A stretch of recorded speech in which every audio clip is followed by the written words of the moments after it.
Subscribe, brother. I'm Tommy Vietor. I'm Brian Tyler Cohen. And today we're going to be drafting the worst of Project 2025. This episode of Liberal Tears is brought to you by ZBiotics Pre-Alcohol Probiotic, your first drink for a better tomorrow. Tommy, just for posterity here, what is Project 2025? Thank you for asking. It's a 900-page document published by the Heritage Foundation. It's basically a playbook for the first 180 days of the Trump administration. Donald Trump has been dissembling over this whole scheme, this whole agenda that was put forward. Yeah, he's very upset about us talking about his clear second-term agenda. An agenda that 200 members of his own White House are involved in and that the Heritage Foundation president himself said would be implemented by Donald Trump's administration. But other than that, not his. Let's get into the worst parts of it. What do you say? Okay, Brian, I'm going to flip a coin here to see who picks first. Heads. Heads it is. Let's bring this thing home. What do you got? For my first pick, I'm going to go with checks, balances, and a shredder. Anyone deemed to be in a policy-determining, policy-making, or policy-advocating position would be reclassified as a Schedule F employee. As per Trump's executive order, Schedule F employees would lose their civil service job protections. It would essentially become political appointees, hired and fired at the will of the president, and possibly replaced by somebody who may not be equally or better qualified, but who won't question the Trump administration's agenda or method of doing things. Here's the deal with what I think is the scariest part of Project 2025. When a president comes into office, they have the opportunity to fire and hire about 4,000 political appointees. Everybody else in the federal government is a career civil servant. You can't touch them. Those are people who do their jobs because they're professionals at their jobs. What Donald Trump wants to do is reclassify all of those career civil servants as political appointees. Everybody from DOJ, FBI, FCC, IRS, and that would basically turn the federal government into a tool, a political tool of Donald Trump. Yeah, imagine like the FBI full of little MAGA Trump acolytes. Imagine people in charge of food safety. I mean, like there's a reason you have nonpartisan career professionals in these jobs, and Donald Trump wants to just fire them all. The FCC, for example, that's how you turn into North Korea-style TV in the United States. Okay, I'm going to go with a headline grab here, which is child labor revival. This morning, Iowa Senate passed Bill 542. Senator Adrian Dickey says it allows 14-year-olds to work up to 6 hours in a day, 2 hours longer than the current maximum. This bill is in no way, shape, or form a child slave labor bill. Additionally, 15-year-olds will be able to work in assembly lines, and 16 and 17-year-olds will be able to serve alcohol at restaurants with parental permission. If you have to get up and say this is in no way a child slavery bill, you're probably losing. Listen, there was a time in this country when we had little kids in mines, little kids on assembly lines, children working all days, no weekends. No one wants to go back to that time. Well, Sarah Huckabee Sanders wants to go back to that time. Here's a line from what Project 2025 wrote, Brian. They said, they think the Labor Department should relax child labor restrictions for teenagers, writing, quote, some young adults show an interest in inherently dangerous jobs. So let's foster that interest instead of protecting them as we do with children in other contexts. Gotta love the party of family values right there. There we go. Okay, for my next choice, I'm going to choose the end of abortion. He and his allies would limit access to birth control, ban medication abortion, and enact a nationwide abortion ban with or without Congress. And get this, he plans to create a national anti-abortion coordinator and force states to report on women's miscarriages and abortions. That's the truth, though. Project 2025 would reverse FDA approval of mifepristone and other abortion medications, and it would also transform the Department of Health and Human Services into the Department of Life. Here's the quote from the project. It says, HHS would use every available tool, including the cutting of funds, to ensure every state reports exactly how many abortions take place within its borders, at what gestational age of the child, for what reason, the mother's state of residence, and by what method. That is just like dystopian Handmaid's Tale level stuff. So, Brian, this sounds like just a classic libertarian approach to government, right? Yeah. Hands off. Just get the government in between you and your doctor. Classic small government. Okay, with my next pick, I'm going to go with Medicaid. Never heard of it. On page 465, Project 2025 calls for millions of people like yourself to pay more for prescription drugs like insulin. Why? Why? Well, I guess maybe to help Big Pharma make more money that they can donate to Republican politicians, I assume. So a few things that Project 2025 does when it comes to healthcare. First of all, they would put a lifetime cap on Medicaid benefits. I'm not really sure what happens after that. Are you just supposed to die? Yeah. Are you supposed to... I think you nailed it. One of Biden's biggest accomplishments through the Inflation Reduction Act was to allow the government to get cheaper drugs to people, including insulin. They want to repeal that too. It's just an open, blatant gift to Big Pharma. Yeah, money for Big Pharma, no coverage for you. All right, for my next choice, I'm going to go with pollute first, ask questions later. Climate change, allegedly, is everywhere. And if the American people elect a conservative president, his administration will have to eradicate climate change references from absolutely everywhere. Now, when I think of climate change, I immediately think of population control, don't you? First of all, super creepy. Is she an actor?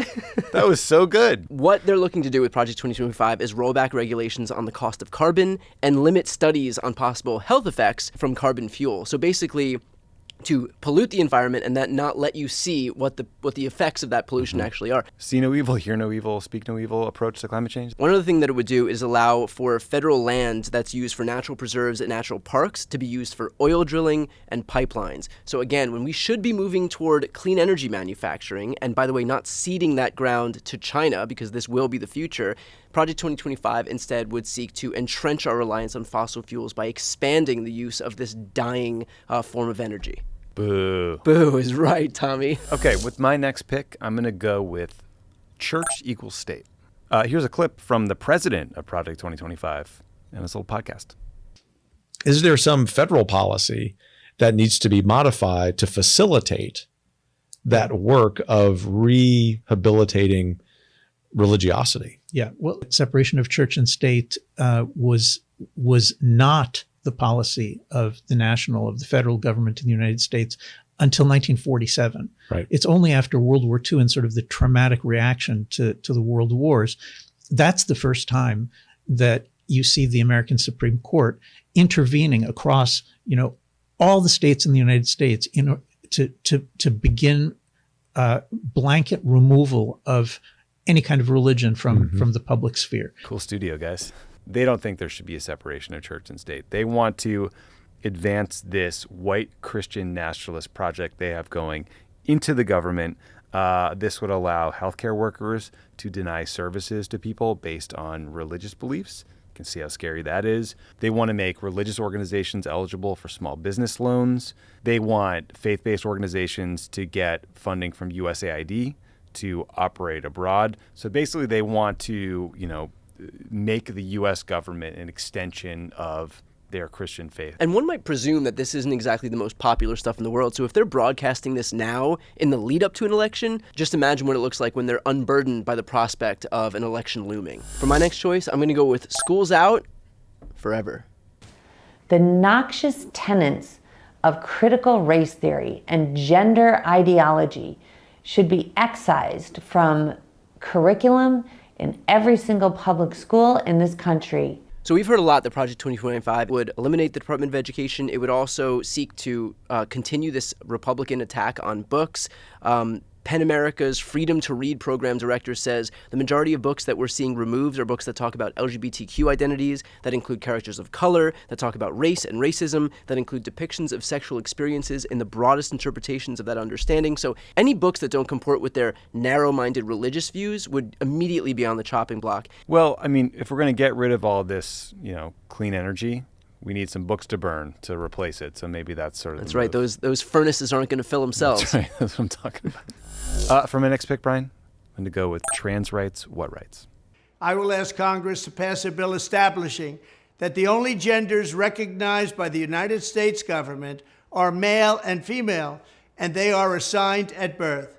The bill will also make clear that Title IX prohibits men from participating in women's sports, and we will protect the rights of parents from being forced to allow their minor child to assume a gender which is new and an identity without the parents' consent. Yeah, so I think what you need to know about this section is that Donald Trump has made attacking trans people, attacking trans athletes, being cruel to trans kids and their parents, the centerpiece of his campaign. And Project 2025 takes that cruel rhetoric and puts it into law. Yeah. They want to equate the act of being transgender, just existing in the world as a transgender person, to pornography, and they declared that it should be outlawed. They're criminalizing just who someone is. Yeah. And how they live their life. It'll also cut federal funding for gender-affirming care for kids and adults. The report also calls for the National Institute of Health to look into the likelihood of convincing children that they're not transgender through therapy. So basically codifying conversion therapy into law. And this is something that's so anachronistic and draconian that even Republican states are outlawing it right now, but Donald Trump is seeking to bring it back through Project 2025. Let's study this thing we know doesn't work. Right. For my last choice, I'm going to go with nuclear family supremacy. There's just these basic cadences of life that I think are really powerful and really, really valuable when you have kids in your life.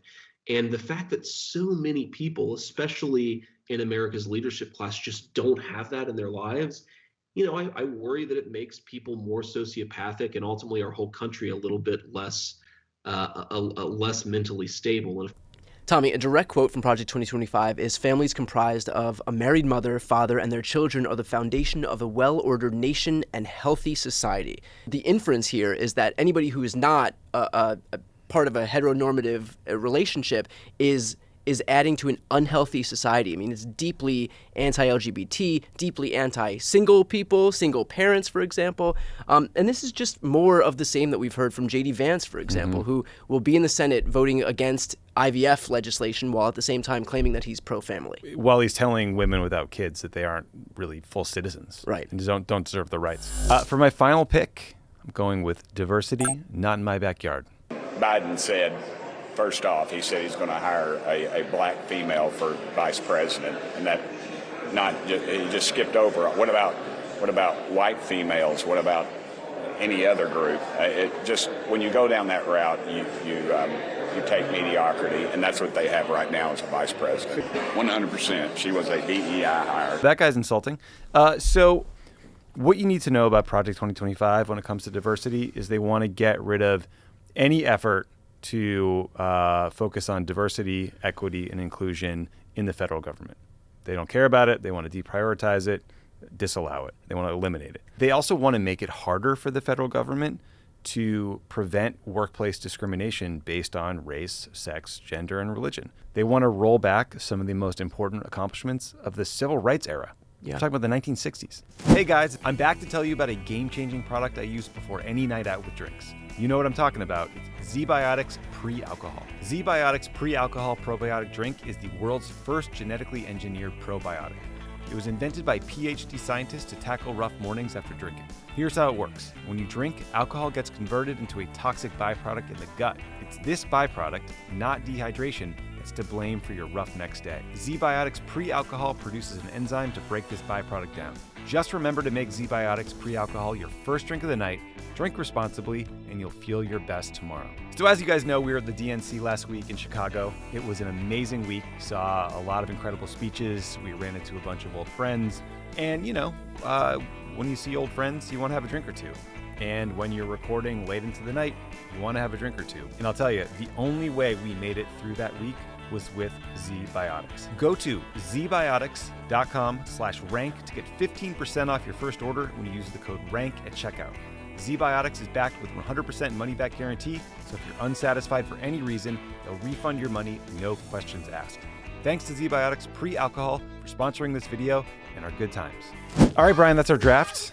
Now what we're going to do is a quick recap of why our board is better, and then we turn it over to you, the viewers, to vote.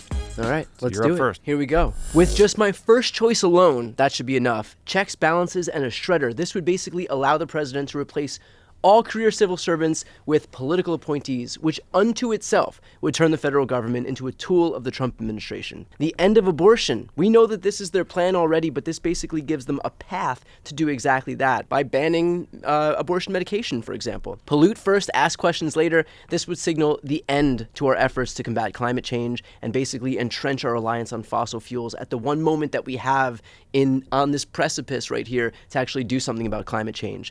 Schools out forever. It would seek to eliminate the Department of Education, ban more books that don't comport with Republicans' narrow religious worldview, and it would funnel money away from public schools and toward private schools, charter schools with less government oversight and higher paychecks for those who own them. And finally, nuclear family supremacy. Here's the quote: "Families comprised of a married mother, father, and their children are the foundation of a well-ordered nation and a healthy society." Meaning, if you're not those things, then you are part of an unhealthy society. It is egregiously anti-LGBT, anti-single people, unmarried people, and just really fucking gross. Weird, too. Super weird. I think it's pretty clear that I drafted the most odious pieces of Project 2025. First of all, they want to bring back child labor, which I know you kind of support because you could edit more YouTube videos, but I think it's bad, and so do the viewers.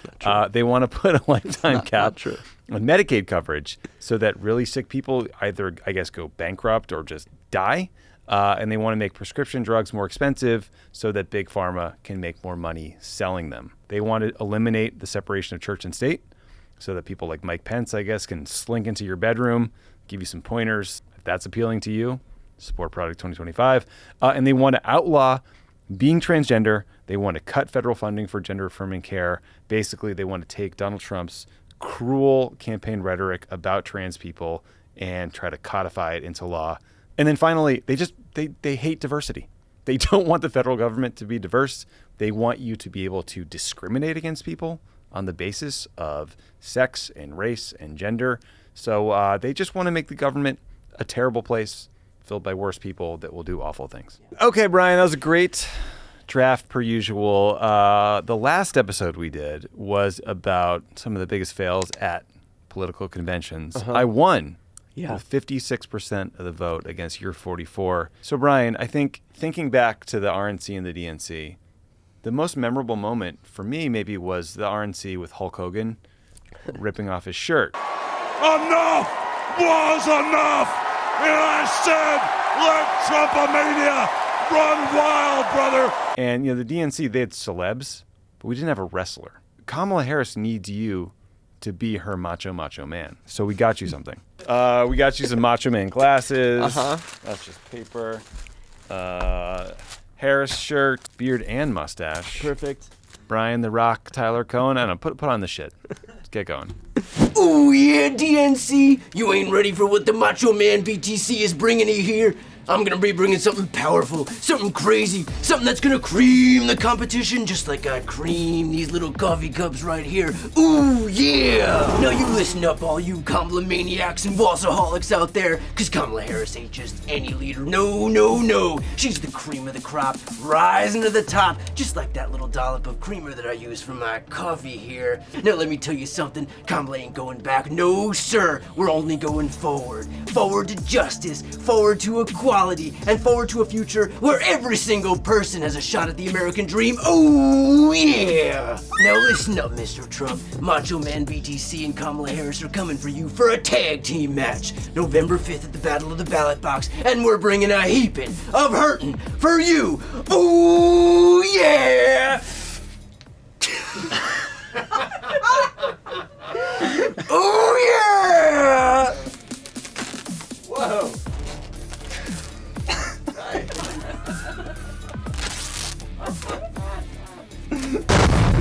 Oh, yeah! That was the worst of Project 2025. Please vote for who you thought had the best list, and I guess in this case the worst list. You know what we mean. Vote for us, and subscribe, comment. Thanks for watching. And make sure you vote for me so I don't have to do this shit anymore. I think he looks good. Subscribe, brother!